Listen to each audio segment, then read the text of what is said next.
Amahoro kuri mwese nshuti za Waka Waka podcast, ndabaramukije cyane, nizera ko mukomeje kugira ibihe byiza.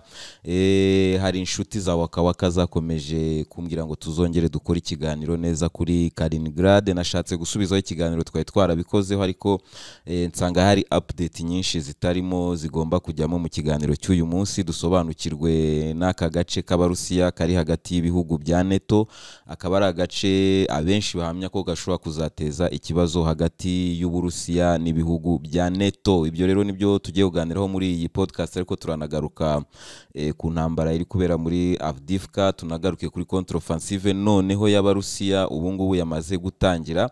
Nkuko mubizi, iyo twinjiye igihe cy'ubukonje, Vladimir Putin n'Uburusiya batangiza ibitero byinshi cyane byatangiye ku munsi w'ejo, aho bari kurasa ibikorwa remezo bitanga amashanyarazi, amazi, gaze n'ibiki byose kugira ngo bakomeze gutesha umutwe abanya-Ukraine, bakomeza gushyigikira leta yabo iri guhangana n'iy'Uburusiya ahangaha muri Ukraine. Ibyo nibyo tugiye kuganiraho rero. Nanabibutse ko muri iyi podcast turi kumwe na KDB badufitiye ibinyobwa byiza cyane, badufitiye whisky nziza cyane, bakatugirira dry gin nziza cyane, bakatugirira vodka nziza cyane. Ibi byose bikaba biri mu macupa wakwishimira gutereka imbere yawe.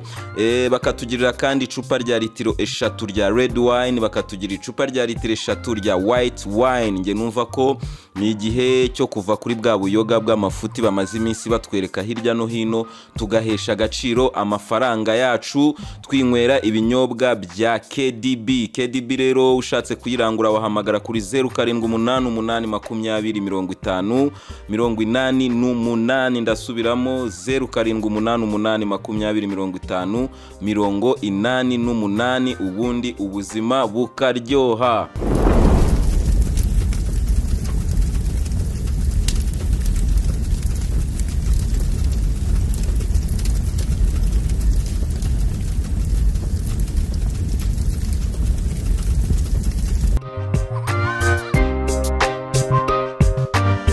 Yes, mbere yo kwinjira kuri Kaliningrad, reka duhere ku mirongo y'urugamba ahangaha muri Ukraine, aho ku munsi w'ejo Uburusiya bwatangije ibitero byinshi bigamije gusenya ibikorwa remezo by'abanya-Ukraine.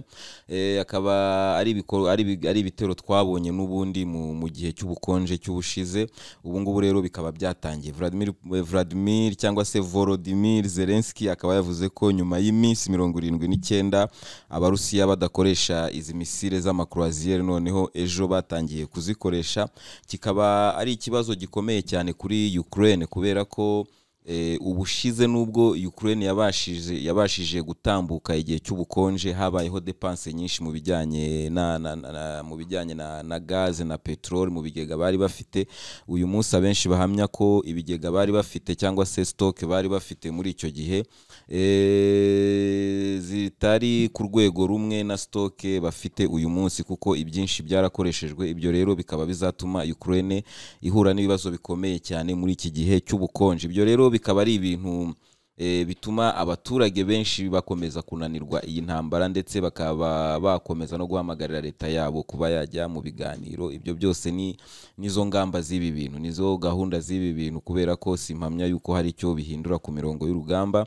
Ikindi navuga nuko muri Kherson ibitero by'Abarusiya bimaze gutangira, kuko nkuko mubizi, nkuko twabiganiriye ahangaha, igihe cyo kujya mu biganiro kizajya kugera. Kherson, umujyi wa Kherson warasubiye mu maboko y'Abarusiya.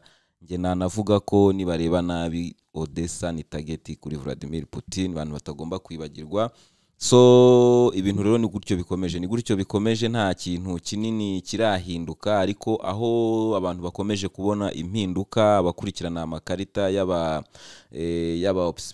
observateur privé bakurikirana iyi ntambara, amakarita yabo akomeje kugaragaza ko muri Avdiivka ingabo z'Uburusiya zimaze kuba zakwegera umuhanda umwe usohoka muri Avdiivka, aho bishobora kuba ikibazo gikomeye. Ni ukuvuga ngo agace gasigaye kugira ngo abanya-Ukraine bafungiranwe, nabibonaga ku munsi w'ejo, kari agace gafite ibirometero 4 gusa. Murumva ni ahantu hagufi cyane ku buryo abasirikari bari ahangaha muri Avdiivka igihe cyose batinda gusohokamo, igihe cyose kuri ubu ngubu ndahamya ko bitanoroshye gusohokamo.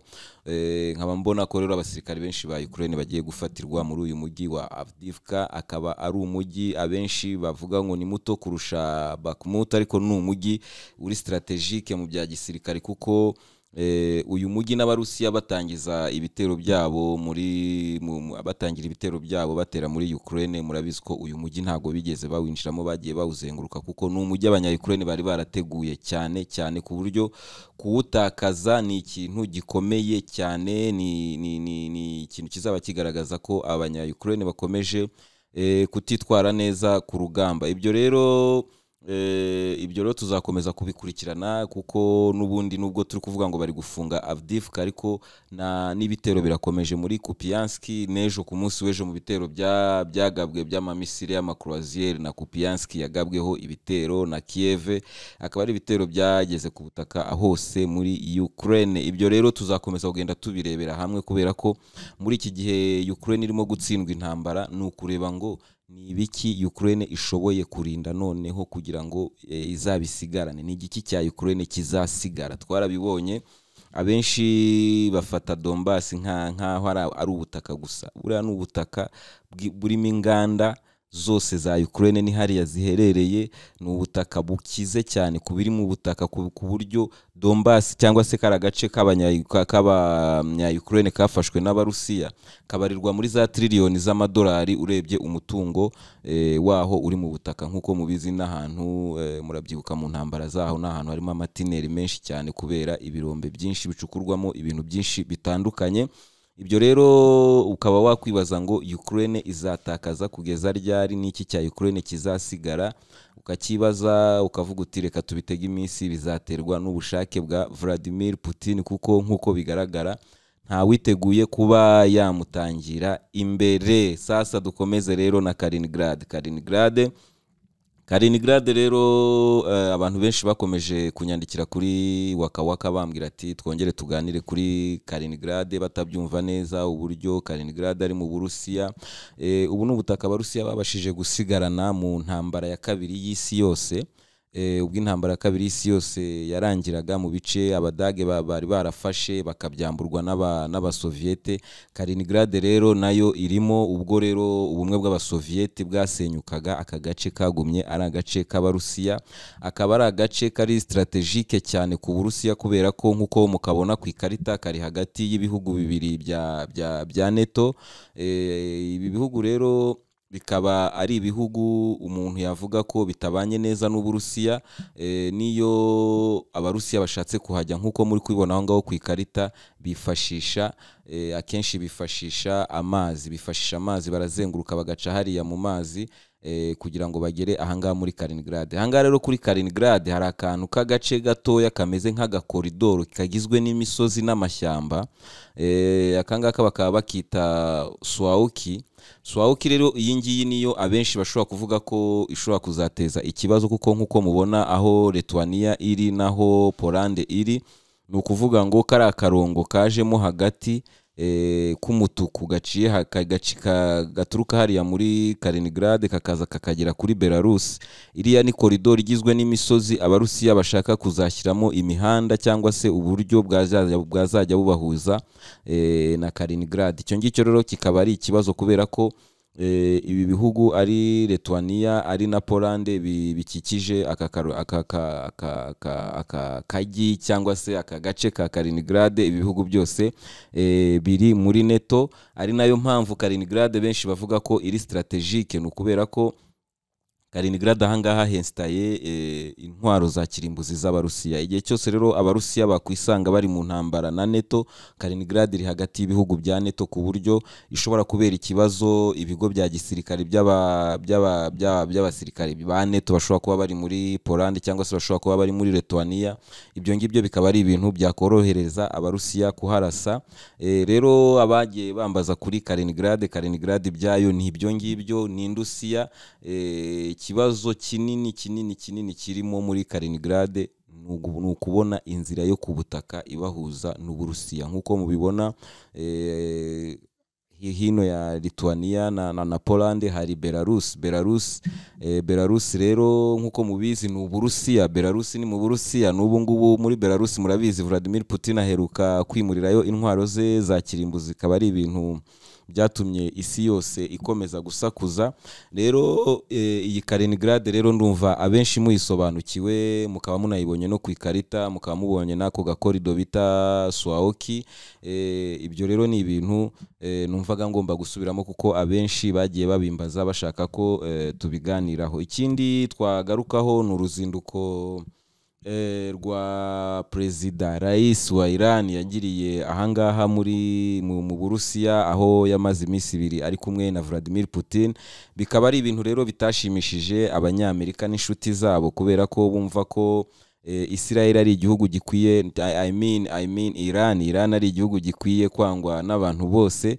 Ibyo rero bikaba byararangiranye n'iyi ntambara yo muri Ukraine. Ngewe mvuga ko mbere y'iyi ntambara ya Ukraine Abarusiya bisangaga bari mu kagambane kamwe n'abanyamerika, kubera bimwe twavuze mu kiganiro cy'ubushize cya Alpha Blondy, tuvuga ku ndirimbo ya Tike Jafakori, aho yavuze ngo ils ont partagé le monde. Rero nibyo bintu byabagaho ibihugu bikomeye, izi super power zigiraho zihurira zikumvikana, bakavuga ati ni mu mpereza Kongo ndabahereza Iraq, ni mu mpereza ahanaha ndabahereza ahanaha. Ibyo rero Uburusiya bwisangaga muri izo conspiracy, bukisanga bugomba gusinya ibihano bihana Korea y'Amajyaruguru, bukisanga bugomba gusinya ibihano bihana Iran, bihana Venezuela, kubera ko nabwo bwabaga bufite contrepartie. Hari ibindi bintu babaga babwemereye twebwe tutabona tutazi, ariko ntago bapfaga kubikora gutyo. Ubwo bwambanyi rero Abarusiya babuvuyemo iyi ntambara yo muri Ukraine igitangira. Abarusiya babonye uburyo aba banyaburayi, Abarusiya bifatanyaga nabo sometimes kuba bagira ibihugu bimwe na bimwe birengagiza,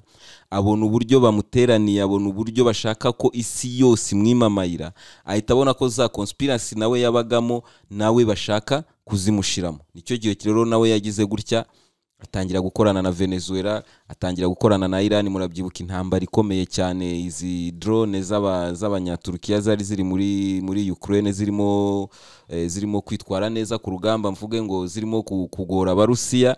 Nibwo abanya-Iran bajemo bazana izo bita Shahid zikiza, imbaraga zo mu kirere za drone zahise zihindura uruhande, zahise ziva ku ruhande rw'abanya-Ukraine zijya ku ruhande rw'Abarusiya.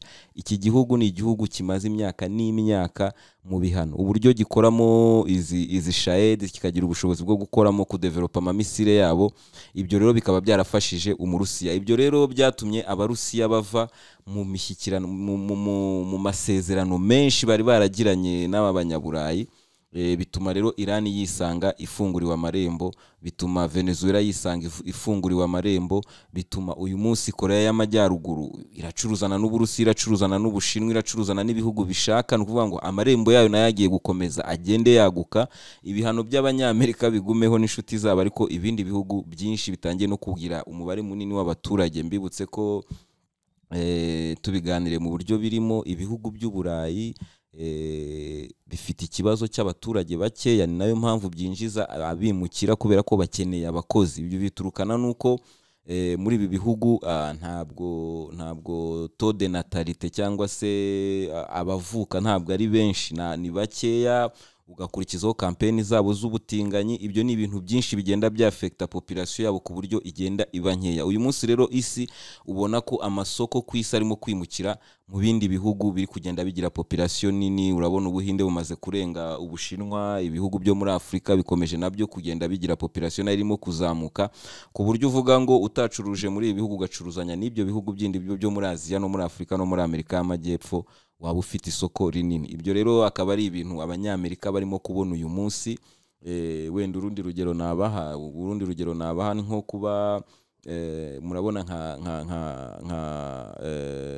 Arabia Saudite ni ukuvuga ngo petrole ya Arabia Saudite, ubutunzi bwa Arabia Saudite bwagombaga kuba bwacuruzwa, ariko ibyemezo byafashwe n'Abanyamerika. Niko byari bimeze kuva kera, ariko uyu munsi ibyo abanyamerika byose basabye kuva intambara ya Ukraine yatangira, basabye abanya-Arabia Saudite barabyanze. Uyu munsi Biden arajya muri Arabia Saudite bakamwohereza umuministiri, mu gihe Putin ajyayo umwami wenyine akaza kumwakira ku ndege. Ni ibintu birimo kwerekana ko imbaraga zirimo kwimuka ziva ku rundi ruhande cyangwa se ziba ku isi yose, kubera ko abanyamerika nta mbaraga bagifite zo gukanga ibihugu, kubera ko hari alternative. Ni ukuvuga ngo niba abanyamerika bagufatiye ibihano, urajya hano, urajya hariya, urakorana n'uriya, kandi ntabwo umunyamerika ari bumubuze gukorana nawe igihe cyose gukorana nawe bimubereyemo inyungu. Ibyo rero ni ibintu birimo kugora abanyamerika mu kuyobora isi uyu munsi. Ni ikintu kirimo kubagora cyane, kubera ko imbaraga zabo ku isi ziri kugenda zicika. Twabonye BRICS iza imaze kongeramo ibindi bihugu, bimaze kuba ibihugu byinshi, kandi ubona ko ari ibihugu bifasha ubukungu bw'isi. Ibi ni ibintu Vladimir Putin akomeje kubigeraho no kwiyongerera urukundo mu batuye isi. Urebye position yafashe nyuma y'uko ikibazo cya Gaza gitangiye, ni umuntu ukomeje kugira imbaraga ziruta izo yari afite iyi ntambara yo muri Ukraine itangira, haba mu Burusiya haba no hanze y'Uburusiya. Vladimir Putin akomeje kuba umunyembaraga. Nkaba naboneraho no kubamenyesha ko muri iki cyumweru Vladimir Putin yatangaje ko aziyamamariza kongera kuyobora Uburusiya. Itegeko nshinga ry'Abarusiya uko rimeze rimwemerera kuba yazayobora Uburusiya cyangwa se yaziyamamariza izindi manda kugera muri 36. Ibi ngewe mbibonamo ikintu cyiza ku Barusiya, kubera ko igihe cyose muba mufite umuntu nka Vladimir Putin, ubundi abantu baravuga ngo umuntu nka Vladimir Putin mumubona gake, ni ukuvuga ngo mushobora kumubura uyu munsi ngo muri za demokrasi zanyu n'ibiki byanyu, kugira ngo muzabone indi ntwari bahagararira nka Vladimir Putin bikabatwara indi myaka irenga n'100. Rero niyo mpamvu Abarusiya icyo ngicyo barakimenye, bamukomeyeho. Nabonye abajenerali bo muri Donbass bavuga uburyo bifuza ko yakomeza kubayobora, kubera ko yabahaye uburenganzira bwo kugaruka ku gihugu cyabo kavukire, bongeye kwitwa Abarusiya, bafite uburenganzira bwo gutora umuyobozi w'Uburusiya. Akaba ari ibintu rero byashimishije cyane aba bayobora utu duce twafashwe n'Abarusiya, haba muri Zaporizhia, muri Donbass, muri Donetsk. Abayobozi baho bose bashimishijwe no kuba muri aya matora bazagiramo uruhare, nabo bakitorera umuyobozi ahangaha mu Burusiya. Nkaba rero nabashimira. Ni ikiganiro gito twari tugize tureba update ku rugamba uko bimeze, ariko cyane cyane tunaganira kuri aka kantu cyangwa se kuri ubutaka bw'Abarusiya bita Kaliningrad bushobora kuzateza ikibazo mu minsi iri imbere. Igihe cyose kutumvikana kw'Abarusiya na NATO nge mpamya ko bizahoraho. Numva ko akangaka ni akantu nihwa mu kirenge nge navuga tugomba kuzategereza tukareba ibyaho uko bizakemuka. Niba Abarusiya bazakomeza kujya bazenguruka bagaciye amazi, cyangwa se niba bazageraho bakumvikana na Lithuania na Poland bakabarekera iriya koridori bageza muri Belarus, ibyo no kuzakomeza kubireba. Ariko guhangana guhari ntibizashoboka. Aba banyapolonye, aba banyalituania ni abantu bihebeye Abanyamerika, kuko uburyo ibyemezo byabo byose bifatirwa muri Washington. Nkaba numva rero aka kantu kazakomeza kuba ikibazo, Iyi ni Waka Waka Podcast. Ndabashimiye cyane, mugire amahoro y'Imana.